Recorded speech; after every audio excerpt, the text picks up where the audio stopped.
Bodrum'a Gelelim YouTube kanalından herkese merhabalar. Umarım herkes iyidir. Şu anda Yalıkavak Marina'ya yaklaşık 500 metre ve sahile 500 metre yürüyüş mesafesinde düz ayak bir yerdeyim. Burası inanılmaz güzel, mantıklı planlanmış. Gerçekten bu işten anlayan insanların tercih edebileceği bir proje. Neden böyle diyorum? Burada gerçekten böyle artık deniz merakı, yani manzara merakı kalmamış. Önemli olanın konfor olduğunu anlamış. Ben hiç böyle arabama falan inip binmeden en cazibesi yüksek noktalara yürüyerek gideyim. Güzel de bir evde oturayım. Güzel bir projenin içerisinde sosyal alanlarım olsun. Hiç bir yere muhatap olmadan çıkıp gezip yürüyebileyim. Birkaç işlem yapabileyim. Akşam yemeğimi kendi projemde yiyebileyim diyebilecek kişilere hitap ediyor. Ben burayı böyle tanımlayabilirim size. Burası toplamda 64 dönüm ve 10 dönümde sosyal alana sahip bir yer. Şu an benim size çektiğim yer sosyal alanın bir kısmı, dörtte biri. Şu karşımızda gördüğümüz yerde sosyal tesisin ana merkezi konumunda restoranın olduğu yer ve çevresinde güzel restoran aktiviteleri olacak. Burada şu anda bile çok güzel bir ahenk bulunuyor ve buranın tadını çıkaracak olan kişiler gerçekten şanslı ev sahipleri olacaktır. Buranın şu an birinci etabı bitmiş durumda. İkinci etabı bitmek üzere. Üçüncü etabı da yapılıyor. Böyle geniş kapsamlı güzel bir proje. Villa seçenekleri geniş, manzaralı, manzarasız, düz ayak, yukarıda seçenekleri var. Arsa çünkü büyük. Şimdi ben buranın drone ile de çekimlerini yaptım. Drone üzerinde gezerken de sizlere projeden bahsetmeye çalıştık. Yine bu gezdiğim alanı da gösterdim. Evlerin içinde de gezdik. Vesaire. Videoyu izlediğinizde hem burayı yukarıdan denize mesafesinde göreceksiniz. Evlerin içerisinde gezeceksiniz. Ve satılık olan bazı seçenekleri de drone ile böyle etrafımdan size nasıl olduğunu göstermeye çalıştım. Çekime buradan başladım çünkü şu anda projenin belki de en çok göze çarpan güzel yerlerinden biri burası. Sosyal alanın 10 dönümlük sosyal alanın 2,5 dönümlük kısmını şu an sizlerle geziyoruz. Bu restoran alanı burada 15-20 masaya hitap edecek. Burada oturanların rezervasyonuna gelip burada yeme içme aktiviteleri, fine dining, akşam yemeği ritüellerini gerçekleştirebileceği harika bir alan. Son derece de geniş, güzel, kullanışlı. Zaten villaların özelliklerine şimdi girmiyorum. Şimdi biz genel hatlarıyla buranın satış müdürü Selim Bey'den projenin genel hatlarını öğreneceğiz. Sonra drone ile çekimlerini yapacağız. Onları izleyeceğiz. Yani masa başında bahsettiği şeyleri bir de size yukarıdan göstereceğiz. Ondan sonrasında da buradaki birinci etapta tamamen bitmiş, teslim olmuş, hala da 2 tane satışı olan, yani satılık seçenek olan bölümde size örnek bir villayı gezdireceğiz. Sonrasında da kapanışı yapacağız. Bu projeyle ilgili tüm detayları öğrenmek için videoyu izlemeye devam edin. Boşluk vermeyin. Hoşunuza gidecek hoş bir video olacağını düşünüyorum. Size olabildiğince detay vermeye çalışacağım. Geldiğinizde hiçbir yenilikle karşılaşmayacaksınız. Bütün öğrendiğiniz bilgileri kullanabilir halde olacaksınız. Bunu size garanti edeceğimi düşünüyorum. Evet, şimdi gelin satış ofisine beraber geçelim ve satış ofisinde Selim Bey bize sorularımızı cevaplasın. Ben sizin yerinize sorular soracağım bilmiyormuş gibi ve karşında cevapları alacağım. Selim Bey selamlar, nasılsınız? Selamlar, merhabalar, hoş geldiniz. Sağ olun, sizler nasılsınız? Bizlerdeyiz. Şimdi bu cam bir vitrin var burada. İnşallah yansıma olmaz. Bu taraf biraz Ben daha bu taraftan çekmeye çalışayım. az Aslında yansın. biraz önce drone ile çıktığımızda da gördüğümüz görüntüye benzer bir görüntü var. Birebir aynısı. Marina'ya olan mesafeyi falan buradan çok rahat görebiliyoruz. Projemiz Yalıkavak Marina'ya 500 metre mesafede bulunuyor. Bu bölgedeki eşsiz arazilerden bir tanesidir. Şimdi ben hemen yükseleyip 500 metreyi göstermek istiyorum. Şu tam karşımızdaki alan buranın Yalıkavak plajlarından biri. Burası Yalıkavak Marina. Devam edince de Küdür'e doğru devam eden koyu görüyorsunuz. Son derece güzel, nezih ve önemli bir lokasyonda. Şurası hemen karşımızda gördüğünüz gibi Yalıkavak Marina. Buradan çıktığımızda hiçbir yokuş çıkmadan arabanızı park etmiş gibi direkt marinaya gidebiliyorsunuz. Bu size ne düşündürmeli? İşte evde yaşayanların hiçbir zahmet çekmeden Yalıkavak Marina'ya gidip vakit geçirebilmesi anlamına geliyor. Bir diğer özellik ne? Tam şurası da karşımız plaj. Boydan boya yaklaşık 700-800 metre uzunluğunda kum bir plaj var. Buraya da yürüme mesafesindesiniz. Yani denize sıfır bir yer aldığınızda bile bu kadar çok şeye sahip değilsiniz. Çünkü bu oranın doğal kendi imkanları var. Denize sıfır projelerde ve benzeri yerlerde genelde marinası veyahut da işte bir alışveriş merkezi olmadığı için kendi kendine yerler yapar. Sahilini kendi oluşturmaya çalışır. Burada her şey doğal bir şekilde. Projemizi hakkında genel bilgileri Selim Bey'den rica edeceğim. Selim Bey bize Bir açılış giriş konuşması ben yaptım burada. Aşağı yukarı bir şeyler anlattım. Sosyal tesis vesaire buradaki seçeneklerden. Sizden de proje hakkında genel detaylar verirseniz çok sevinirim. Sonrasında drone çekimlerinde de zaten birçok detay anlatacağız. Evin içerisinde de gezip evin mimarisinden vesaire kullanılan malzemelerden de bahsedeceğiz. Tabii ki. Sizden şöyle bir projenin genel hatlarıyla öne çıkan yanlarını rica ediyoruz. Ben sondan başlayayım. Müşterimiz genelde bir kriterleri var. Bu kriterlerine uygun evler arıyor. Bu proje hangi kriterlere uygun ondan bahsedeyim. Tabii ki de ben bir yazlığım olsun, yazın geleyim 1 ay, 2 ay, 15 gün tatil yapabileceğim müşterimize hitap ediyor ama asıl buradaki bizim hitap ettiğimiz kitle şu. Bodrum 12 ay yaşama geçiyor. Ben artık işimi kurdum. 3-5 sene sonra emekli olmayı düşünüyorum ve artık bir Ege sahil kasabasında yaşayacağım. Ve 12 ay yaşama uygun bir yer istiyorum diyen müşterimiz için biraz tasarlandı burası. Neden böyle diyorum? Sizin de bahsettiğiniz gibi Yalıkavak Marina Bodrum'un artık en ikonik yerlerinden bir tanesi. Hatta ilk sorulduğu zaman aklımıza gelen yerlerden bir tanesi. Yalıkavak Marina'ya sadece 500 metre mesafede konumlanıyor projemiz. Aynı zamanda bu alandaki Yalıkavak bölgesindeki bu marinaya yakın mesafe olan en büyük arsa paylarından bir tanesine sahibiz. 66 dönüm arazi üzerine kurulu arsamız ve bu 66 dönüm arazi üzerinde sadece 46 adet villa ve bir tane malikane yaptık biz. Buradaki ana temamız şuydu. Buradaki kat malikleri, ev sahiplerimiz, komşularımız her ne olarak adlandırıyorsak adlandıralım. Buraya geldiklerinde sadece bir yazlık ev, villa almış olmasınlar. Aynı zamanda büyük şehirlerdeki yaşadıkları o villa konsept projesindeki hayatlarına da devam etsinler istedik. Bunu yaparken de bu 66 dönüm arazi üzerinde 10 dönüm bir sosyal alan inşa ettik. Bu sosyal alanımızda şu anda bulunduğumuz alan aslında bizim restoran ve kafeterya alanımız. Şu anda satış ofisi olarak kullanıyoruz. Bu yılın sonunda da artık kat maliklerimize bunu bırakacağız. Sosyal alan ve restoran olarak kullanıma başlanacak burası. Burası da tavan yüksekliği gayet güzel, geniş bir alan. İçeri doğru da devam ediyor. Bir bu kadar da arka tarafında var zaten. Evet. Şu anda senin de az önce bahsettiğin alan bizim yaklaşık 2,5 dönümlük arazimiz. Burası tamamlandığında 10 dönüm olacak bu arazi. Bu 10 dönüm arazi içerisinde nelerimiz olacak? Bir tenis kortumuz, mini basketbol sahamız, pet gezdirme alanlarımız, mandalina limon bahçelerimiz, yoga alanlarımız, aynı zamanda şurada beyaz gördüğümüz kiosk alanlarımızdan 6 adet olacak. Bunlar da bizim biraz etkinlik alanı, biraz burada kültürel alanlarımız olacak. İşte burada müzik atölyeleri, resim atölyeleri, doğal ürünlerin sergilendiği, satıldığı, pazarlandığı yerler, belki kids club'lar, bunlarla birlikte 10 dönüm içerisinde yürüme alanlarıyla birlikte, dinlenme alanlarıyla birlikte bir yaşam alanı sunuyoruz. Bunu sadece buraya yapmadık biz. Aynı zamanda site içerisindeki yollarla da devam ediyor bu. Az önce drone çekimlerinden fark etmişsinizdir belki. 10 metre genişliğinde bazı parsellerimizde yollarımız var. Bu geniş alanlarda biz şöyle kullandık. Burada biz bisiklet ve yürüme alanları da yarattık. Dolayısıyla çok yakınız merkeze, pazar yerinin, marinanın, restoranların, beachlerin yanındayız. Ama aynı zamanda bunlara da ihtiyaç duymadan site içerisinde de bu yaşamı devam ettirebiliriz. Satış ofisi olarak kullandığımız alan yaşam başladıktan sonra restoran ve kafeterya hizmeti verecek. Aynı zamanda buradaki restoran hizmeti de şöyle verilecek. Yine butik bir hizmet verilecek. Ortalama 15-20 masamız olacak. Kat maliklerinin burada yaptırdığı rezervasyon ve talep ettikleri menü onlara verilecek.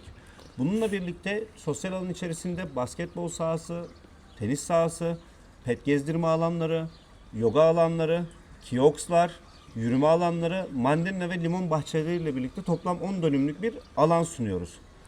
Aynı zamanda site içerisindeki yollarımızda Mantığıyla bu proje oluşturuldu. Projemizin ilki de bu tamamlandı. Kat mülkiyetleri alındı ve yaşam başladı. Burada şu anda satılık 3 tane villamız bulunuyor. Ben demin 2 dedim ama 3'müş kusura Üç, bakmayın. evet. Evet. Umarım en kısa zamanda ikiye düşeriz o zaman. Bir diğer parselimizde kalan villalarımız bulunuyor. Bu ikinci parselimizdeki bu etabı da biz Haziran ayında teslim ediyoruz. Bu evlerin de %90'ı tamamlandı. Kat mülkiyetleri bunların bu yılın 8. ve 9. aylarında alınacak öngörümüz. Kat mülkiyetlerini 8 ve 9. aylarında teslim edeceğiz. Bu arada Yaşamı- buradaki metrekare ve tapu uyumluluğundan da bahsedelim. Tabii ki. Ona da geleceğim. 8 ve 9. ayında kat mülkiyeti alınacak ama yaşam Haziran ayında başlayacak. Projemizin bizim Bodrum'daki diğer projelerden ayıran bir diğer özelliğimiz de bizce en önemli özelliğimiz burada aldığımız bizim sunduğumuz arsa payları ve metrekarelerin tamamı tapularımıza işlidir. İşte tapu sonrası, öncesi soğuk imalatlar vesaire bu projede söz konusu değil. Bu da çok önemli bir özellik bizce. Bununla birlikte evlerin genel özelliklerinden bahsedecek olursak iki tip evimiz var genel itibariyle. Dubleks ve triplex. Bu mimari yapısında birazdan villaya geçtiğimizde anlatacağız. 250 metrekare netten 550 metrekare nete kadar çıkan metrekarelerimiz bulunuyor. Bölgesine ve emsaline göre değişen yerlerde. Aynı zamanda arsa payları da 700 metrekare ile 1500 metrekare arasında değişiyor. Villalarımız birinci parselde doğa manzaralı. Birçok müşterimiz geliyor işte ben illa deniz manzarası istiyorum diyor ama buradaki mesela yer alan 3 tane müşterimiz olmazsa olmaz deniz manzarasıyla gelip buradan yer aldı. Çünkü o kadar güzel bir doğa manzarası bahçe içerisindeki bir huzuru var ki yok bana denize ihtiyacım yok, bu sosyal alanı, marinaya konumu, bölgesel konumu benim için daha önemli. Ben bunu bu şekilde kabul ediyorum diye. Yani deniz yaptılar. manzarası ve denize sıfır diye tutturuyorsanız eğer, yoksa olmazsa olmaz diyorsanız, yani buraya geldiğinizde belki de olmasa da olur diyebilirsiniz gerçekten. Çünkü acayip konforlu. Yani konforlu ne demek? Yani hiç zahmet harcamadan arabama bineceğim mi, ineceğim mi, yokuş çıkacağım mı, taksi çağırayım mı, bunların hiçbiri olmadan direkt yürüyerek cazibe noktası, iki tane zaten burada Bodrum'un en cazibesi yüksek yerleri. Birincisi Yalıkavak Marina. Niye burası önemli? İçerisinde bir sürü restoran var. Evinizde yaşayan gelen misafirlerinizin her gün gitmek isteyecekleri yerlerin hepsi burada. Çok büyük bir cazibe merkezi. Aynı zamanda da burada çok güzel bir Yalıkavak'ın çok eski bir plajı var. Burası da halka açık bir plaj ve ona rağmen çok premium bir yer. Buraya da yürüme mesafesinde direkt plaja, yanınıza işte havlunuzu alıp gidebileceğiniz bir yer. Yani bunu manzaralı olduğu zaman zaten burası çok yukarı çıkacak. Yukarı çıktığı için de yürüme imkanınız ortadan kalkacak. Yani bu ikisinden, yani bu yakınlık da bir deniz manzarası kadar kıymetli bir şey aslında. Bunu göz ardı etmeyin. Aynı zamanda bölgedeki semt pazarı, normal lokantaları, esnaf lokantaları, örnek veriyorum belki Bodrum'un en iyi birkaç çorbacısından biri burada.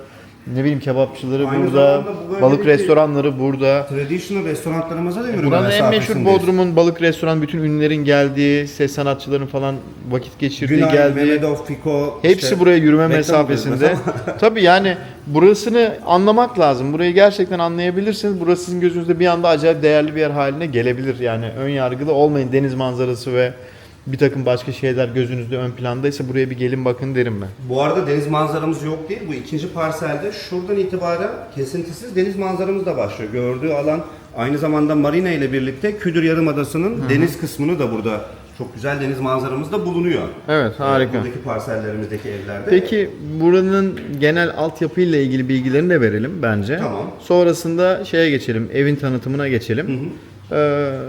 Drone'la da şeyi bağlarız, yani bütün her yeri gösterip sonuca gitmiş oluruz diye düşünüyorum.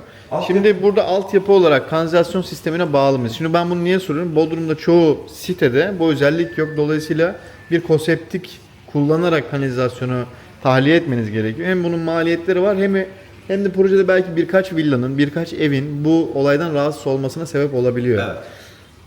Geri kalanında belki problem olmuyor ama birkaç tane yer sorunlu olabiliyor. Veyahut da sokağınızın girişine denk gelebiliyor. Siteye girerken kötü koku alma ihtimalleriniz olabiliyor. Olmaya da biliyor. Alırken buna da dikkat edebilirsiniz. Burası kanalizasyona bağlı.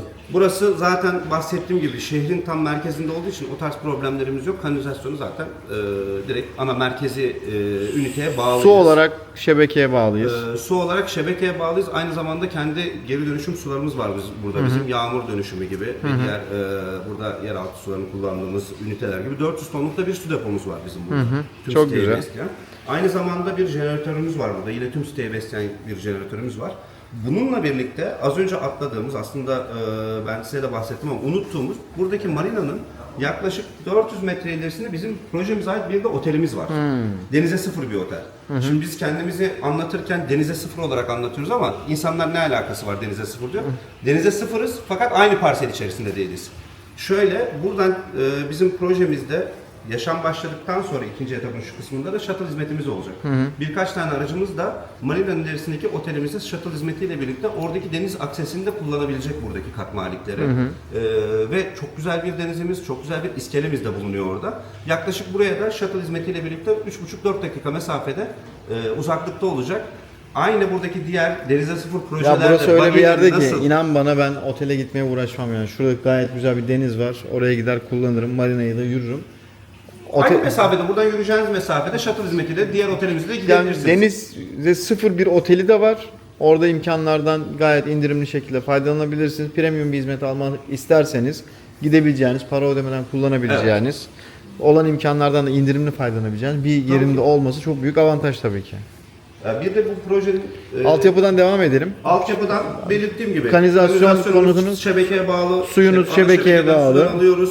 Zaten Kendi içeride kuyunuz da var. evet, Su kesintilere karşı Tabii ki. 400 tonluk su deponuz 400 var. tonluk su Peki bu depomuz var. 400 tonluk su deposu örnek veriyorum. Bir hafta mı götürebilir burayı? Ne kadar süreyle götürebilir? Ya şöyle, Kaç villa var? 46 villa var. Ya villa başına başına kabaca 7-8 ton düşer. 7-8 ton düşüyor. Çok ciddi bir rakam. Hani normal bir aile 4 kişilik, 3 kişilik bir aile 2,5 ayda harcadığı sudur bu. 2,5-3 ayda harcadığı su. yani ciddi bir su deposu var diyebiliriz burada gerçekten. İnternet nasıl burada? Fiber internet Fiber var mı? altyapımız var burada bizim aynı zamanda internet olarak. Altyapınız var. Aynı zamanda burada Güneş enerjisi kurmak isteyenler kurabiliyor mu? Buna bir izniniz var mı? Yoksa yapı hiç bozulmadan böyle bu devam mı yapı, ediyor? aslında buradaki parsellerimizde birkaç çalışmamız oldu. Çok verimli olduğunu biz öngöremedik ve bir bahçe teras bahçelendirmesi yaptık buraya. Ama istenirse tabii ki yönetimle birlikte bunu değerlendirebiliriz. Ama şu anda öyle bir çalışmamız yok açıkçası. Anladım, güzel. Aynı Onun zamanda dışında altyapı ile ilgili söyleyebileceğimiz Aynı zamanda otoparklarımızda, kapalı otoparkta olan projelerimiz ve villalarımızda ve açık otoparkta olan villalarımızda da dahil elektrikli şarj istasyonları mevcut. o süper. Onun dışında da Kurulu güçler 22 kW'ı destekleyecek mi? direkt, Ben elektrikli araba olduğu için biraz hakimim. direkt birebir elektrikli şarj istasyonları gelip böyle belli monitörler satılıyor ya şu anda. Onların bağlantısını yapabileceğiniz bir altyapı var. Tamam. Çok teknik detay bilmiyorum. Ya kurulu ama güç konusunda ben kendi oturduğum sitede mesela 15 kW kurulu güç var. 10 kW'ı bile alırken bazen problem yaşayabiliyorum. Hani bunu altyapıda teknik ekiplere söylerseniz 22'ye uygun olursa süper olur yani. onu muhtemelen öyle yapmışlardır ama Ya ben olsam öyle yapmış gene olurum teknik da detay olarak onu yine sormada de bir fayda detay var. olarak şey yaparsınız. Önemserseniz iyi olur.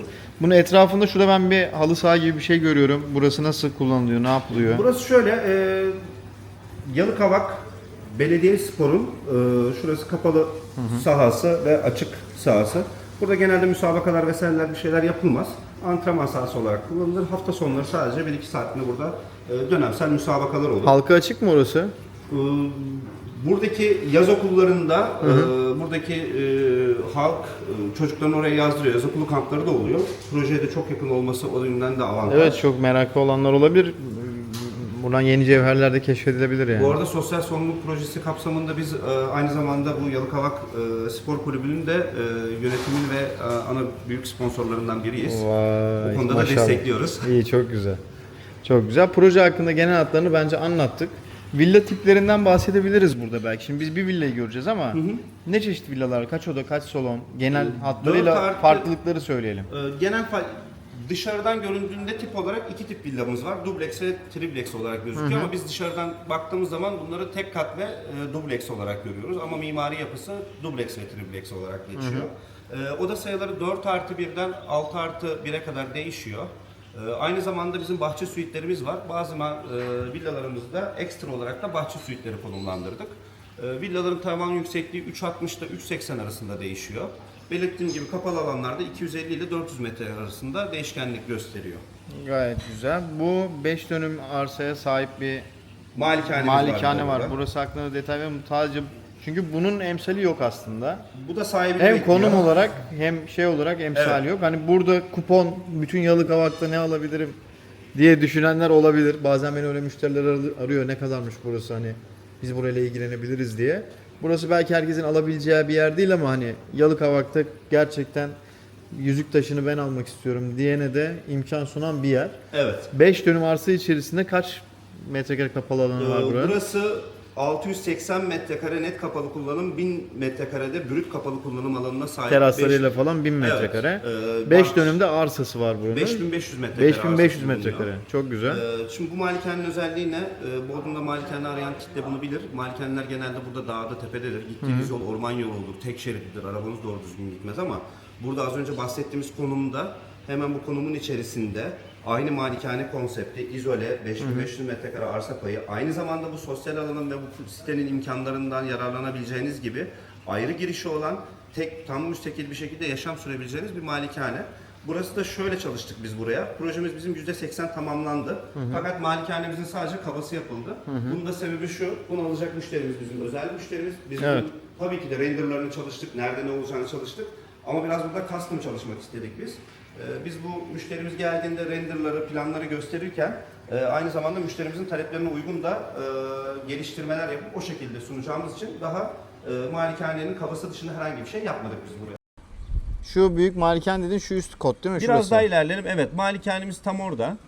Orası da 5000 metrekare alan, 5500 metrekare alan üzerine kurulu. Neti 680, brütü 1000 metrekare olacak bir malikane arazimiz. Ben buranın manzarasını çekmek istiyorum. Burası malikanenin alanı, doğru mu? Evet, doğrudur. Şu temeli. Temeli değil, aslında o malikanemizin kabası bizim. Burası daha toprak tesviyesi yapılmadı. Üst taraftaki bahçe alanlarına kadar inecek. Biraz daha alçalırsanız eğer malikanenin üst tarafından böyle. Oradaki Şu alanın manzarada- üstünden bakıyoruz değil mi? Şurası. Evet, buradan biraz daha aşağı indiğimizde. Doğru mu? Evet. Tamam, şöyle malikanenin şeyini çekebiliriz. Şu anda Küdür Yarımadası'nın ucundaki deniz alanını görüyoruz. Aynı zamanda da marinayı görüyoruz. Evet, drone'umuz. Ama arzu edilirse işte tenis kortu içerisinde organize edilebilir, işte bahçede bir kış bahçesi organize edilebilir. Onu bence alacak Artık kişi hayaline. bu konuda hayalleri Evet. hazırda vardır. Orayı da kendi istediği gibi yapacaktır. Evet, şimdi drone'umuzdan merhabalar. Şimdi villaya doğru bakıyoruz. Şu an gezdiğimiz örnek villanın oradayız. Yanımda da Selim Bey de var. Selim Bey'in yönlendirmeleriyle projede gezeceğim. Selim Bey de genel hatlarıyla bize söylemesi gerekenleri yukarıdan kuş bakışı söylüyor. Bu şekilde tasarladık. 46 tane villamız var 64 dönüm arazide. Villa arsa payları en küçüğü 700 metrekareden başlıyor. 1500 metrekareye kadar da değişen arsa paylarımız mevcut. mesela burada, onu gösterelim hemen. Birinci etabımızdadır en küçüğü. Tamam, geliyorum ben şimdi oraya. Bu Doğru birinci, yoldayım, değil mi? evet doğru. Burası. Hatta hemen biraz aşağı doğru inersen sağ taraftaki, biraz sağ taraf. Evet, buradaki önde gördüğümüz villa 700 metrekare öndeki arsa mi? paylı. Evet, Şu, doğrudur. çektiğim. En küçük arsa paylı villalarımız da Burası bunlardır. satıldı mı? Burası satıldı, evet. Bizim örnek villa olarak hala sunuyoruz ama bir yatırımcımız aldı. Size örnek villanı çekimi yapacağımız zaman burayı yapacağız, doğru mu? Evet, doğrudur. O villayı gösteririz ama diğer, şimdi bu parselin de özelliği şu Yusuf Bey. Bu bizim birinci etabımızdı. Evet. Biz bunu geçen sene tamamladık. Kat mülkiyet tapularını aldık ve yaşam başladı burada. Zaten alan oturabiliyor. Burada satılık var mı? Satılık 3 tane kaldı burada elimizde. Hangileri? Örnek villanın hemen arkasındaki. Şu.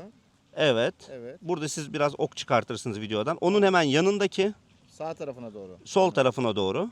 Burada yanındaki. Şu yanındaki. Evet ve yukarıdaki yol boyundaki köşe villamız. Bir de şu mu? Sol tarafa doğru dönün biraz daha. Bunların da özellikleri şöyle: net 250 metre kapalı kullanımdan 400 metrekareye kadar değişiyor bu 3 villada. Karşımda duran ikinci etap, doğru değil mi? Evet, burası da bizim ikinci etabımız. Burası ne zaman teslim? Şimdi bu önümüzde gördüğümüz villaları, şu anda çektiğiniz bahçe peyzajı kısmen yapılmış ve neredeyse %90'ı tamamlanmış villaları Haziran ayında buradaki yerde de satış, yaşam başlıyor. Buradakilerde de satışının %80'ini tamamladık. Burada 3 tane de burada satılık kaldı bu alan içerisinde. Aynı parsel diyemiyorum. Haziran ayında buradaki yaşam başlıyor. Kat mülkiyetleri de bunların yıl sonuna doğru alınıyor. 9. Manzara var 10. mı ayı bunlarda? gibi kat mülkiyetler alınıyor. Buradaki parselde kısmi deniz manzarası diyoruz biz. Evet. Gördüğümüz manzara bu tarz bir manzara mı? Evet, şöyle bir manzara. Tabii, Manzaralı dediğimiz villanın manzarası bu. evet ama Değil şu mi? anda geniş açıdan çektiğimiz için tabii gerçek gözde Tabii, gözüktüğü gibi çok gözükmüyor. Daha güzel gözükür. Çok, Çok daha da- geniş gözükür. Göz çok daha fazla dikkatinizi çeker deniz. Böyle düşünebiliriz. Evet, projenin içerisine doğru giriyoruz. İçeride yine Selim Bey bize yardımcı olacak. Metrekareleri, detayları, kapıların nasıl yapıldığını sizlere göstereceğiz. Şurada gördüğünüz gibi çok büyük, geniş bir pivot bir giriş kapısı var. Ahşapla yine dışarıda da duvar kaplamaları devam etmiş ve peysaja dahil edilmiş. Çok hoş duran bir yer. Buradan böyle devam ediyoruz. Burası bir antre boşluğu. Selim Bey merhabalar. Merhabalar tekrardan. Nasılsınız? Hoş geldiniz. İyiyim. Şimdi ben buraya girince gerçekten çok etkilendim. Bana öncelikle burada Evet. tavan yüksekliği ne acaba? Tavan yüksekliğimiz buranın 3.60, projemizin geneli 3.60 ile 3.80 arasında değişkenlik gösteriyor. Yani tavan yüksekliği, yerin yapısı, kullandığınız malzemeler çok şık duruyor. Bu yerlerde ne kullanılmış? Mermer, buradaki ıslak zemin olan kısımdaki kullandığımız şey mermer. Bu dünyada sadece Konya'da çıkan Tundra Gri denen bir modeldir. Biz buradaki çıkan madendeki, mermer ocağındaki belli bir kısmı sadece bizim bu projemiz için ayırdık. Renk ve model farkı olmasın diye. Bir tek bize üretiyor oradan şu anda. Tüm projemizde de aynı renk, aynı standart mermeri kullanıyoruz. Gerçekten harika. Burası da masif parke herhalde. Evet, masif parke diğer taraflarda, kuru zeminlerde. Bu duvarlarda gördüğümüz taş yapı kaplama mı yoksa duvarın kendisi mi? Bunlar direkt taş duvar. Bunların özelliği de şu, birçok müşteri bunu da kaplama zannediyor veya danışman. Bunlar direkt birebir taş duvardır. İçerisinde bunların ısı yalıtımı ve su yalıtımı bulunuyor. Taş yünleriyle vesaireyle çevrili. Her biri bunların ayrı ayrı hizalanmış ve elden geçirilmiş taşlardan yapılmış bir duvar bunlar aslında. Burası da aynı şekilde. Evimizin yine diğer bölümlerinde de devam ediyor bu. Yatak odalarımızda, merdiven boşluklarında da bu Esasında detay devam şöyle ediyor. düz bu boya ne deniyordu? Dekor sıvayla Ha, birlikte dekor, yapılmış bir dekoratif gri boya sıva var. yapılmış. Aslında aslı bu, sonra üzerine bu mu yapılmış oluyor? Yok, hayır, ama güzel bir yere değindin. Normalde bizim burası taş duvar, evet, diğer taraf normal bizim yaptığımız perde beton bulunuyor. Fakat bazı müşterilerimiz bu taş duvarı çok fazla bulabiliyor. Benim mesela çok hoşuma gidiyor. Ve taş her zaman yıllanmaz, Her zamansız yer bir taş ürün. taş olmasın diyor yani. Olmasın diyor. Mesela örnek veriyorum, diyor ki ben buraya taş istemiyorum. Keşke olmasaydı. Biz bunu tekrardan sıvayla kapatabiliyoruz isteyene. Burayı da kapatabiliyorsun. Buraya da kapatabiliyoruz ama bunun dışındaki normalde bütün standartımız bu şekildedir bizim, ama şuradaki duvar konumuna da getirebiliyoruz arzu edilirse. Anladım. Şu an tercih edilen dekorasyon bu ama değiştirilebilir diyorsunuz. Bu duvarda gördüğümüz bu tür şeyler, bunlar inşaata dahil mi yoksa bunları siz dekoratif olarak mı koydunuz? Bu bizim örnek villamız olarak tasarlandığı için burada sadece 3 kalemin dışında ne görüyorsa müşterimiz bizden satın aldığı evlerde aynı teknik şartname ile birlikte ürünlerini alıyor. Bu kütüphane, sehpa ve şuradaki TV ünitesinin dışında Ne varsa zaten birazdan veriyorsunuz. ne göreceksek birebir aynısını teknik şartname ile birlikte aldığı ürünle birlikte geliyor bunlar. Evet. Ekstra biz burada müşterimize hiçbir şey, işte bazı projelerde olur. İşte gömme dolabı vardır ama biz bunu işte örnek villamızda size ayrıca şuna yaptırabiliriz diye bir şey söz konusu değil. Bundan sonra ne göreceksek tamamı bizim teknik şartnamemizde yazılı, alan müşterimizin. Evet, şimdi biz salonda biraz fazla vakit geçireceğiz ama bu salon sayesinde evin genel mimari özelliklerini de üzerinden geçmiş olacağız. Sonrasında odaları ve bahçeyi beraber geziyor olacağız. Şimdi ben burada mutfağa geçmeden önce kullandığınız doğramalar hakkında bilgi almak istiyorum. İşte bu süpürgelikler hakkında bilgi almak istiyorum. Burası bir de bayağı bir hayli yağmur görmüş bir proje. Yani Evet, yapım 2 aşamasında. sezon. Bu sezonda da çok ciddi yağmurlar aldı. Evet. Burada işte tadilatlar vesaire neler yapıldı, altyapı önlemleri neler aldınız? Bu villamızda ne görüyorsanız 2 sezon önce bu villa tamamlandı. 2 sezondur yaşamı olan bir villa bu. 2 sezondan beri herhangi bir tadilat yapmadık bu villada. Şu anda ne görüyorsanız 2 yıldır yaşadığı haliyle göreceksiniz. Buradaki diğer teknik detaylara verecek olursak ise alüminyum doğramalarda Schuko marka kullandık. Evet. Bildiğiniz üzere. Aynı zamanda ankastelerde ve diğer mutfak ekipmanlarında Gagano markasını Şimdi burada kullandık. ben şunu özellikle belirteyim. Selim Bey'le önceden biz şu sorularım soralım diye şey yapmadık. Ben müşteri gibi anlık sorular soruyorum. Bazen şaşkınlık yaşayabilir. Evet. Kusura bakmayın. Yok. Projemizi tanıyoruz. Diğer mutfak ekipmanlarında, elektrikli ürünlerimizde Gagano markasını kullandık. Kaç parça ankastre veriyorsunuz? Neler var içerisinde? Mikrodalga, fırın, davlumbazlı bir ocağımız var. Bulaşık makinemiz Güzel. ve bir adet buzdolabımız Oo, bulunuyor. buzdolabı veriyor musunuz? Evet. Zaten bu buzdolabı 1 milyon lira falan diye biliyorum ben. Aynı zamanda Gagana değil mi? evet. Tamam. Aynı zamanda bir adet de şarap dolabı veriyoruz. Of. Bu da Bunları hani benim için çok büyük rakamlara sahip beyaz eşyalar bunlar yani. kesinlikle öyle. Ya yarım ev parası şu buzdolabı. Evet evet. Ya sadece o da değil. Bulaşık makinesi olsun, fırın, diğer ürünler Evet. olsun. Aynı zamanda Franke markada burada bir Evye lavabomuz, kullanmışsınız. evyemiz var. Burada ne var? Hans Grohe var. Güzel armatürler. Şu dolapları da bir açıp gösterelim mi? Tabii ki. Hanımlar merak eder. Şimdi Ayarları evi bayağı bir yapılmamış detaylı olabilir anlatıyoruz şu an bunların. biz bize projeyi. Belki buraya gelip ziyaret edenler bile bu kadar şeye açıp bakmamışlardır. Şöyle birkaç çekmecemizi de Mekanizmalar çok açalım. güzel görüyorsunuz. Bu tezgahın altında da şey var. Ve burada gördüğüm kadarıyla şu boşluğu kullanarak aslında burasını bir aktif yemek masası olarak kullanabileceğiniz anlamına geliyor. Evet, buraya Çoğu yerde bu alanı yapıyorlar fakat sandalye çekip oturabileceğiniz yer olmuyor. evet. Dolayısıyla sadece yemek yapmaya uygun oluyor. Ama burada kahvaltılarınızı çok rahat bir şekilde yapabilirsiniz. Hiç de vaktinizi almaz hazırlamak. Çok güzel bir ortamı var. Akıllı ev sisteminden bahsedebilir miyiz? Ne durumdayız burada? Akıllı ev sistemi bizim tüm evimizdeki elektronik cihazları kontrol edebildiğimiz gibi aydınlatmalar olsun, buzdolabı, fırın, ocak, davlumbaz gibi olsun. Bununla birlikte yerden ısıtma, VRF iklimlendirme sistemini de kontrol ediyor. Aynı zamanda kapıyı da kontrol ediyor buradan. Yani siz evde yokken Evet. eve gelen bir atıyorum havuz işçisine veyahut da ev temizlikçisine kapıyı açabiliyorsunuz. Kapıyı açabiliyorum. Kameralardan takip edebiliyorsunuz. İstenirse onun da altyapısı mevcut. Kameralardan takip edebiliyorum. Aynı zamanda perdelerimizde de bu sistemin devamı var. Perdeyi elektrikli yaparsa akıllı ev sisteminden perde de desteklenebiliyor Perdeyi veya kontrol telefonundan edebiliyor. bunu da yönetebilir. Panjur var mı binada? Elektrikli panjur kullanmadık biz. Arzu eden kat maliklerimiz yaptırabilir. Onların da altyapısı mevcut ama biz tercih etmedik. Güzel.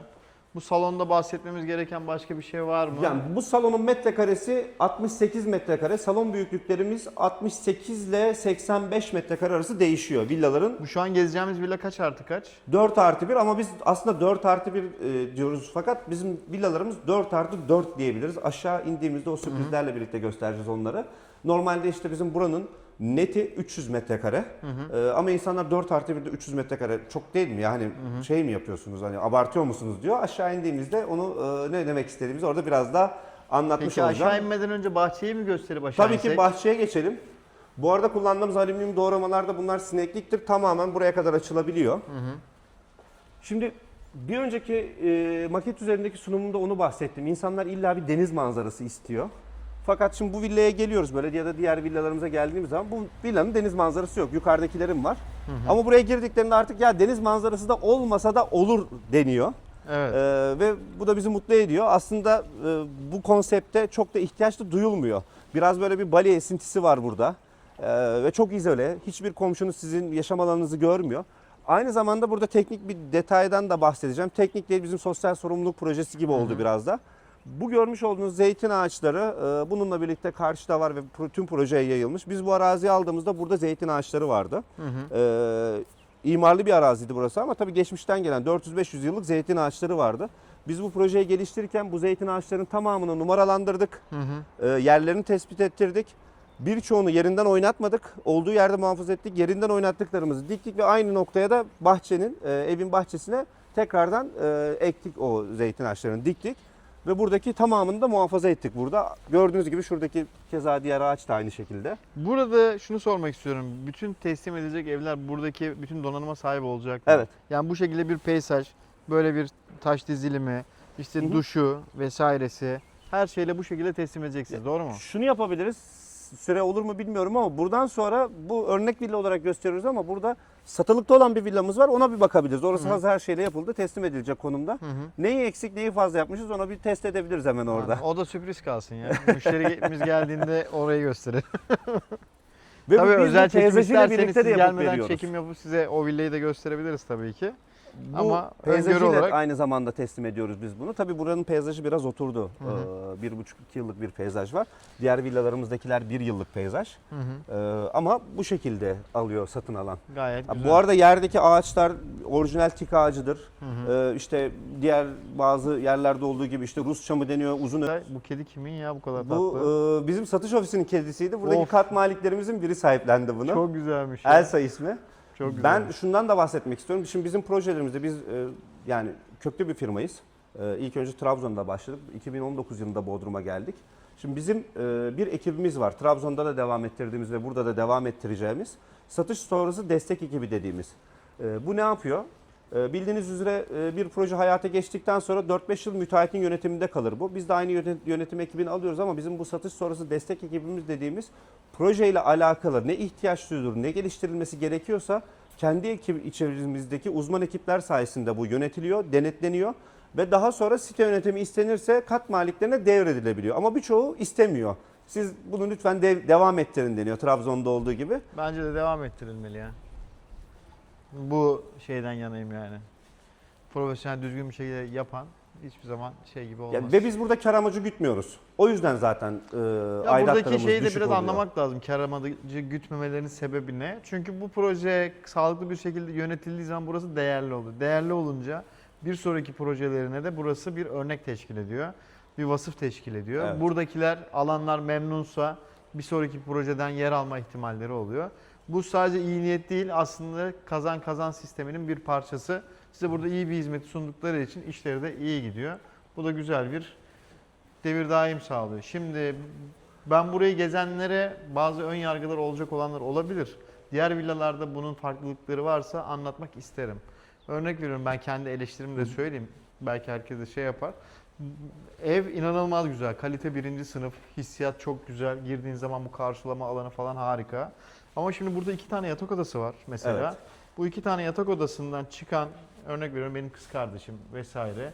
Evde gelen misafirle burada bir anda karşılıklı kalabilir. Biraz böyle izole hayat şeyi var Tabii bu ki. üst kattaki 2 tane odadan bahsediyorum. Mesela böyle şeyleri aşmak için bazı şeyler düşündünüz mü?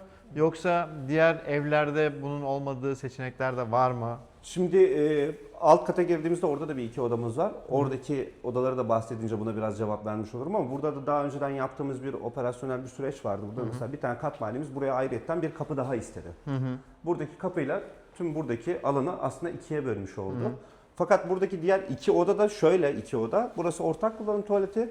Bir oda sol tarafta ve bir oda sağ tarafta. Yani zaten buradan çıktığında direkt karşıya baktığınızda salonu gören bir alan da yok burada. Ama arzu edilirse buraya bir kapı da yapılabiliyor. Peki bu Veya salona salondakilerin bir kapı yapılabiliyor. salondakilerin kullanabileceği bir ortak tuvalet daha var mı? Burası işte o ortak Burası var. Burası burayla beraber. tuvalet. Değil. Bizim her odamızda Ha. kendine ait banyomuz, tuvaletimiz bulunuyor. Hı hı. Bu ekstradan bir Ekstradan banyo bir tuvalet. ortak kullanım tuvaletimiz o bizim. Bununla birlikte bu villa 4+1 villa ama burada 6 tuvalet, 6 banyo bulunuyor.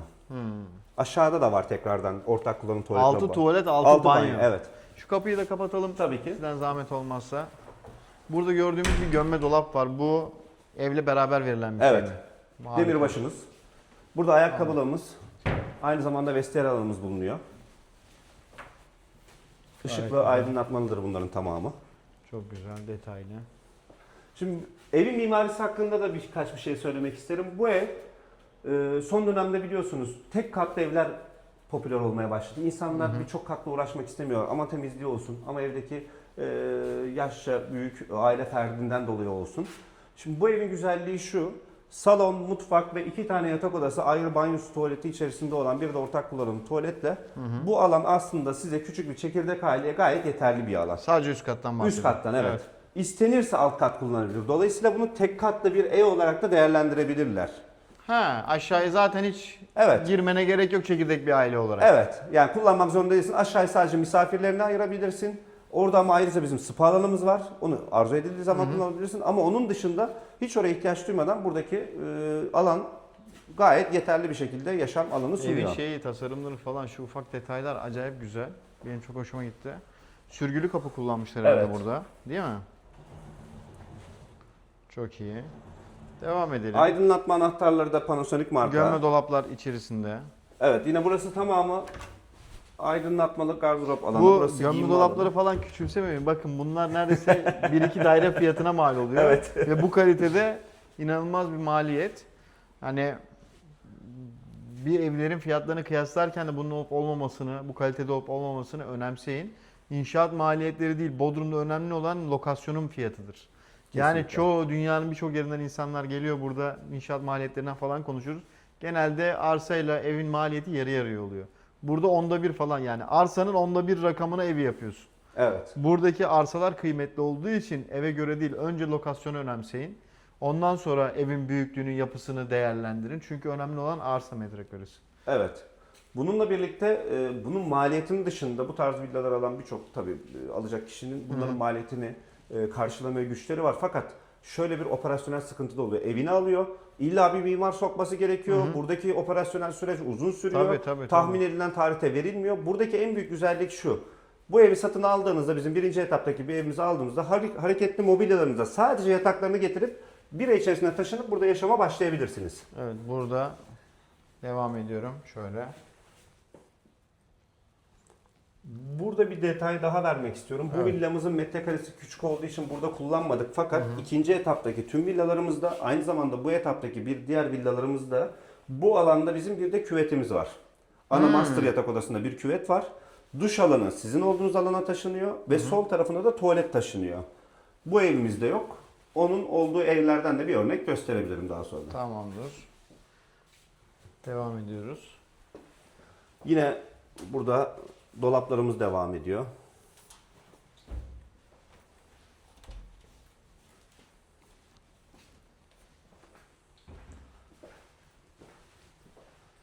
Bu yatak odası kaç metrekare? Banyo ile birlikte mi? Hepsi beraber. Tamamı yaklaşık 22 metrekarenin üzerinde, 22-25 metrekare ama Normal planlardan ev, bahsetmem birçok evin lazım. salonu kadar büyüklükte. Şimdi bu yatak odası size gözünüze ufak gelebilir ama banyoya, tuvalete, Giyinme giyinme alanı- alanına ayrılan metrekareyle beraber çok ciddi büyüklüğe sahip bir oda. Aynı zamanda bahçeye direkt bakan harika bir cam dizayn etmişler. Pencere. Cam nereden çıktı? Ben yine çekimlerde camla pencereyi karıştırıyorum bazen. Tüm sürgülü Bakın, kapılarımızdan Taş bahçe duvarın alanları- kenarına bile burada bir alan ayırmışlar. Buradan direkt havuza çıkan harika bir yatak odası görebiliyoruz. Aynı zamanda buradaki şifon yerlerimiz, yatak başlıklarımız ve yatak alanlarımız da bizim yine teknik şartnamemize işli. Çok pratik bir ateş çukuruna benziyor. Evet. Çok güzel. Sosyal tesise de çok yakınmış bu ev. Şimdi buraya çıkmışken o zaman onu da göstermek istiyorum. Hı hı. Biz planlarımızda -1 kodlarımız var bizim. Bazı müşteriler buna ön yargılı olabiliyor. Ya yerin altında oda mı olur işte problemli değil mi vesaire. Şimdi aşağı indiğimizde onu da göreceğiz aslında ama biz o sorunu nasıl çözdük onu buradan göstermek isterim Yusuf Bey. Hı. Şimdi bizim -1 kodlarımızın önlerinde bahçe alanlarımız var. Ve bu bahçe alanına ekstradan bir de akses gerçekleştirdik. Buradan alttaki diğer iki odamızın bahçe alanı ile birlikte dışarıdan gelecek aksesi görüyorsunuz. Harika. Odalar aşağıda fakat yerin altında değiliz aslında. Burada direkt önümüzde bir bahçe bulunuyor. Evi gezmeye devam edelim o zaman. Bu arada buradaki atrium da çok hoşuma gidiyor benim sürekli. Her Evet, geldiğimde evet, bir kere harika daha olmuş. etkileniyorum. Eve girer girmez siz yeşil bir alan açılıyor böyle. O da çok keyif veriyor. Şimdi bahsettiğin sorunun cevabını aslında bu odada aldın. Hani bu odada yaşayan biri salonla Evet. aslında çok bir ilişkisi yok. Ama yapılabilecek şeyler var mı? İstenirse yapılabilir. Yine burada banyosu, tuvaleti içerisinde olan, bir giyinme olan başka bir odamız bulunuyor. Yine yatak başlığımız, şifon yerimiz biz organize edip veriyoruz. Ve bu projeyle birlikte de bir bütünlük sağlıyor aslında. Hı hı. Gayet güzel. Şimdi devam edelim ve alt kata geçelim.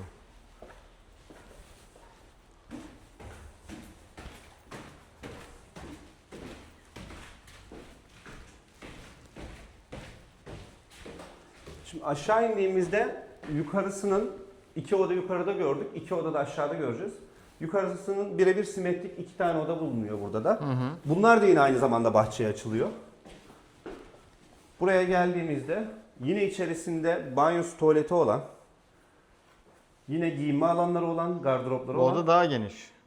Yukarısına göre metrekare olarak birazcık daha geniş. Aslında dizaynı farklı olduğu için çok büyük duruyor. Yukarıda bize o mobilyalar... Yok, metrekaresi de buranın daha büyük. Dış Aha. bahçeye açıldığı için nispeten biraz daha büyük. Burada bayağı büyük bir bahçe varmış. Evet.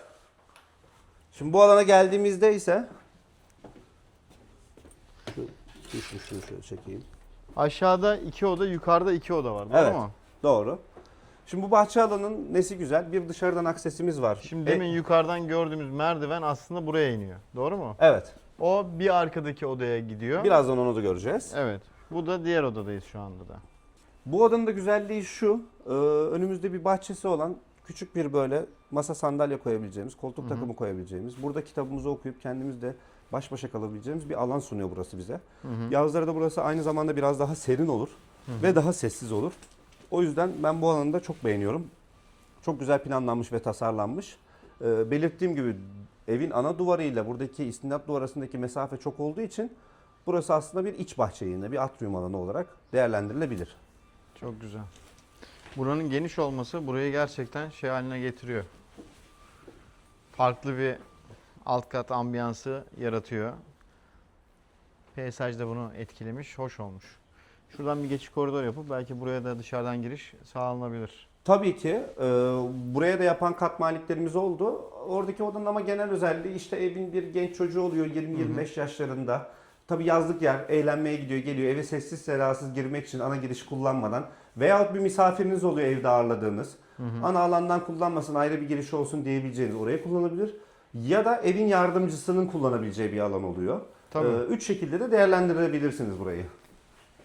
Burası 4+1. Diğer villa seçeneklerinde neler vardı? Diğer villa seçeneklerinde 6+1'e kadar değişiyor ve aynı zamanda bunlara bahçe suitleri de ekleniyor. Yani 8+1'e kadar değişen seçeneklerimiz olabiliyor. Çok güzel. Şimdi biz bu alt katın yarısını geziyoruz. Bir de diğer tarafı var. Evet. Yani her tarafını odayla doldurmak istememişler burada. Farklı şeyler yapmışlar. Sabırlı olun, göstereceğiz. Evet. Burada yine dolaplarımız devam ediyor. Bunların tamamı gömme dolaptır. Burada evin gerçekten sahibi olan hanımların en çok mutlu olacağı şeylerden bir tanesi bu dolaplar. Evin her tarafında bir saklama alanı var.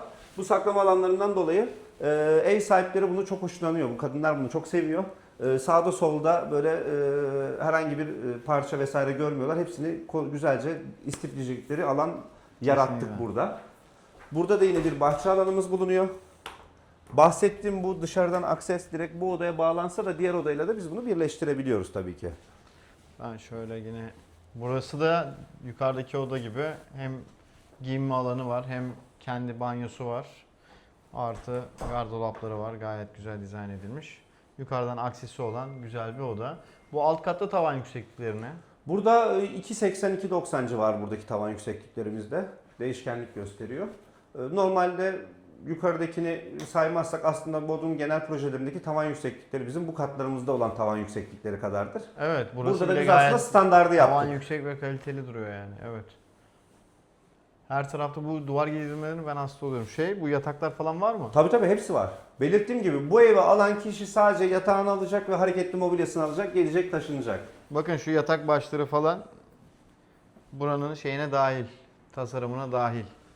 İyi düşünmüşler çünkü yatak başları bunlarla aynı mobilya. Güzel yapılmış, mantıklı. Ki içlerine fişler falan monte etmişler. Bakın normalde bunlar sıkıntılı şeyler yani yapması zor şeyler. Bolcanı priz kullanmışlar, gayet güzel. Bu arada tavandaki izolasyonlara vesaireye de Evet yani ben geziyoruz şu an. Bakın hiçbir yerde akma kokma bir tadilat bir şey bir yerde döküntü ben göremiyorum. bu yer, bu bizim hatamız. Geçen hafta çok yağmur yağdı biliyorsunuz. Biz bunu havalandırmak için buradaki vasıtasımızı açık bıraktık ve kapılar açık kaldı. Oradan giren sular bunlar. Şu yerde biraz bir şey gördüm ben gösterdim. Bu eve alacak olanlar da mutlaka bu kapıları açık bırakmasın, kapatmayı unutmasınlar diyorum. Akıllı ev sistemine kapı açık alarmı yağmur yağıyor kapat alarmı koymak lazım. Onu mutlaka koymak lazım. O bizim hatamız oldu. Şimdi evin Evet. diğer ikinci kısmına geliyoruz burada. Burada biz ne yaptık? Öncelikle bir teknik odamız var burada evin içerisinde ama gürültülü olan cihazları biz gene evin dışına bir yerlere sakladık. Bahçedeki alanlarımıza sakladık. Buradaki alanda 2 tane boilerimiz var ve elektrik ünite alanımız var. Bunların niye 2 tane olduğunu birazdan anlatacağım. Şimdi buraya geldiğimizde yine kadınları çok mutlu edecek bir alan var burada. Bu bizim çamaşır odamız. Gerçekten bir oda burası. Vay be. Buraya davet etmek istiyorum seni. Biz sadece elektrikli ürünlerde çamaşır makinesi ve kurutma makinesini vermiyoruz. Zaten birçok mülk sahibi bunu kendi almak istiyor. Çamaşır makinesinin konulacağı alan, kurutma makinesinin konulacağı alan, temiz çamaşırların konulacağı alan, konuşamadım. Aynı zamanda deterjanların konulup kirli çamaşırlara müdahale edilecek lavabomuz var. Ve bu tarafa gelmenizi rica ediyorum. Burada da bir ütü alanımız bulunuyor. Ütü masasını buraya konumlandırıyoruz. Karşıya da ütülediğimiz eşyaları, astığımız veya ütülenecek eşyaları depoladığımız Çok iyi. alan bulunuyor. Çok iyiymiş. Devam ettiğimizde ise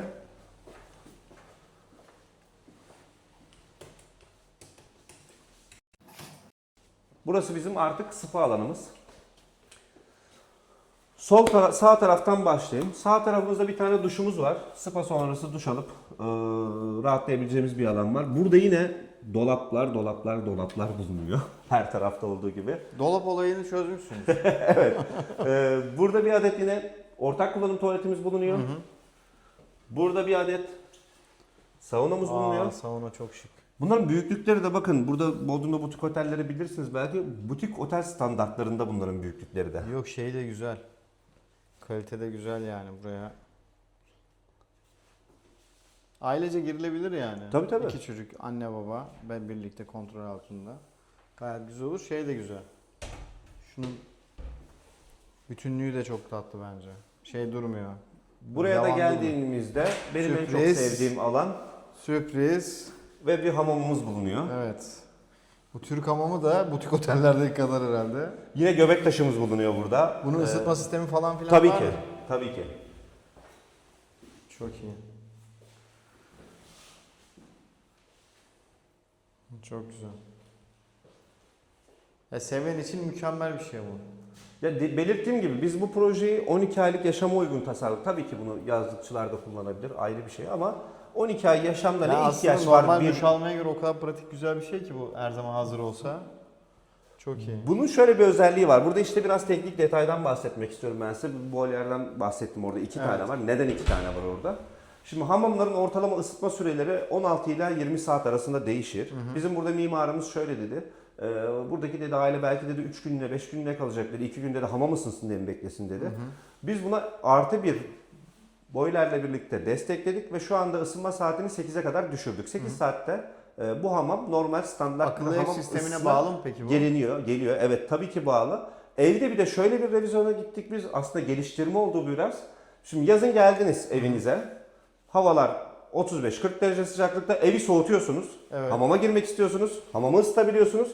Ama birden soğuktan da sıcaktan da soğuğa geçmek istemiyorsunuz. Buraya da ılıklaştırabiliyorsunuz. Örnek veriyorum, evin derecesini 24'e düşürüp hamamı 45'e çıkarıp buraya da 30 derecelerde koruyup evinize o şekilde sağlıklı bir şekilde Süper geçebiliyorsunuz. Süper. Yani uzun yoldan gelirken, yola çıkarken hamamı açıp akşam gelip kullanmak inanılmaz olur. Evet. Yani. Aynı zamanda burada da biz koymadık ama burada ya bir masaj yatağı da masası. konulabilir. 2 tane de buraya şezlong da konulabilir. Dinlenme alanı olarak Evet. burasını biz tasarladık. Alan kişi burayı her iki opsiyonda da kullanabilir. Evet doğru, çok ona uygun. Yine burada masaj yağlarının konulacağı alan, yine buradaki havluların depo edileceği alan, aynı zamanda burada yine diğer eşyalarınızın depo edileceği Yani alan. düşünmenize gerektiren hiçbir şey yok neredeyse. Evet, burada tamamen geliştirilmiş, her şey düşünülmüş, yapılmış bir alanımız var burada. Ha, bunu şunu diyebiliyor, bir tane evi satın alan biri dedi bunu bize. Ben hamam salonu istemiyorum dedi, burayı sinema salonuna çevirin dedi. Alanımız var zaten, arzu ederse bütün alanı sinema salonu olarak değerlendirilebilir. Evet yani burayı böyle de almak zorunda değilsiniz yani. Tabii bitmemiş evlerimizde, devam eden kısımlarda bitmişlerde bu şekilde teslim ediyoruz. Evet çok güzel. Ev hakkında anlatmamız gereken bir şey kaldı mı sence? Yani bence yok.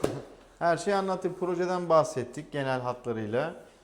Firmadan bahsettik. Ondan sonra bir de drone'la bir gezintimiz oldu. Onu artık buradan sonraya mı koyarız, önceye mi koyarız bilmiyorum ama buradan sonraya koyarız muhtemelen. Ve genel hatlarıyla bu projeyi tam anlamıyla sizlere anlatmış olduk. İzlemeye devam edin. Bakalım drone görüntüleri ve ofiste projenin genel hatlarıyla ilgili şeyler size ne anlatacak. Evet, şimdi villalardan bir tanesini gezeceğiz. Size başta güzel bir giriş yapmaya çalıştım. O girişin sonrasında da şimdi bir tane örnek villayı gezeceğiz. Bu örnek villa daha önce satılmış bir villa. Bu birinci parsel oturuma hazır ve burada sadece 3 tane satılık kalmış. Bir tanesi bu, bir tanesi bu, bir tane de bu sıranın en sonunda bir tane var, o satılık. Şimdi zaten satılmış olan bir villayı gezeceğiz ama burası örnek villa olduğu için önemli. Şimdi mesela böyle hepsinin kendine ait müstakil bir otoparklık araç yeri var. Onun dışında bu sitenin ön tarafı da komple otopark olarak kullanılıyor. Bu villa mesela ön tarafına da bir tane, buraya da bir tane koyabilir. Ortak alana da 1-2 araç yine bırakabilirler. Otopark konusunda bir sıkıntısı yok projenin. Gayet güzel, harika bir mimari beni karşılıyor gördüğünüz gibi. Etrafı komple açık, geniş bir bahçeye sahip, hoş bir villa. Bu buradaki arsası en ufak olan seçenek. Bunu size böyle iletebilirim. Şimdi drone çekimlerinde projenin genel hatlarını da çektik. Orada da bu villaya temas etmişizdir muhtemelen.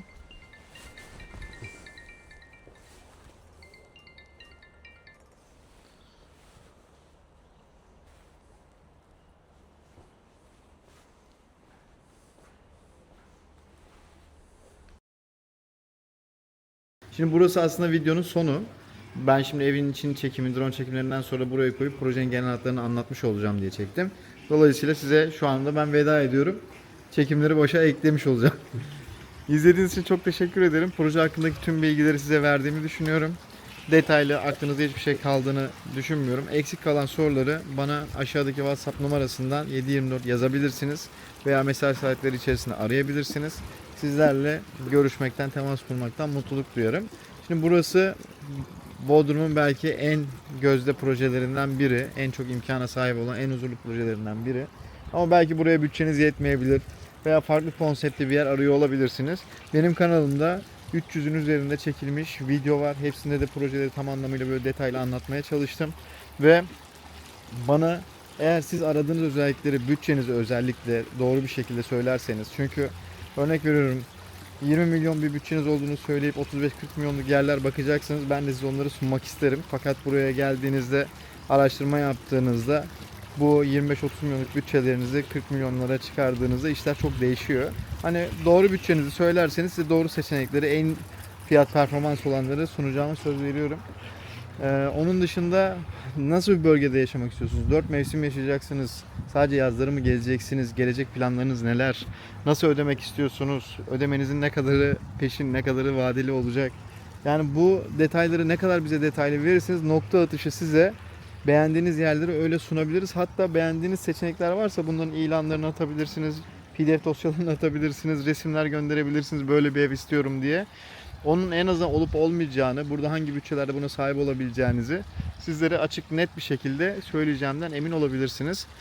Şimdi videoyu burada kapatıyorum. İzlediğiniz için çok teşekkür ederim. Beni aramayı, yorum yapmayı, takip etmeyi unutmayın. Mutlaka size uygun bir seçenek kanalda mevcuttur. Mevcut değilse de sizin için özel araştırma yapıp bunu bulabiliriz. Görüşmek dileğiyle, hoşça kalın.